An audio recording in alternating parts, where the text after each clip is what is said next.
Hindi na doon na yung service. Ito mga alas 11 pupunta sa yun na yung service namin papunta na guys.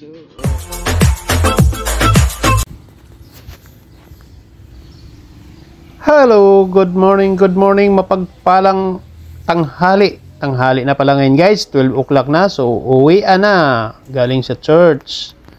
So maglakad tayo papunta ng bus terminal dahil wala tayong private car. So magbus tayo guys. Ayan, maganda yung simoy ng hangin ngayon. So siguro magtag-init na dahil kagabi malakas yung ulan. Ayan madilim yung kalangitan ngayon, tanghaling tapat. Ayan mamaya ito malakas yung ulan guys. Kaya uwi na tayo ng maaga. Baka maabutan tayo, maglakad pa tayo pagdating ng malapit dun sa namin, accommodation. Ayan, andito na ako sa terminal ng bus guys. Samahan nyo ako. Bye-bye. Ayan guys, magandang tanghali uli sa ating lahat. Ayan, mapagpalang araw. Nandito na ako sa bus. Pauwi na tayo sa ating accommodation. Ayan guys, maganda yung natin dito, kapaligiran. Ayan yung view nila pero maya ito malakas ang ulan, babagsak, bubulusok na naman yung ulan. Kagabi malakas ang ulan hanggang magdamag. So ngayon kailangan makauwi tayo ng maaga, makarating tayo ng maaga para hindi tayo maabutan ng ulan. Ayan, maglakad pa tayo ng 1 kilometer pagbaba natin ng bus.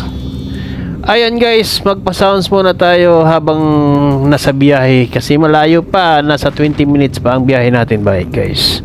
Swagger down the street with your red lips and funky beat. You better hold your head up to the sky. I'm gonna roll with you till the day I die.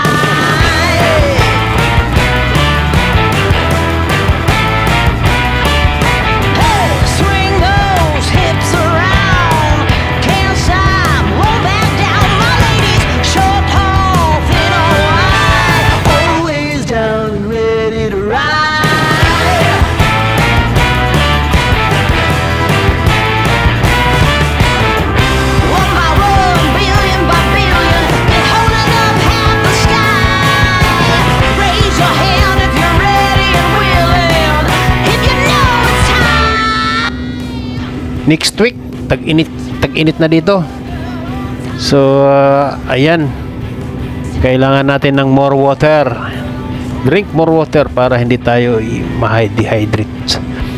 Ayan guys, medyo malapit-lapit na tayo at bubugsok na yung ulan. Sana hindi tayo maabutan sa ating paglalakad papunta ng accommodation.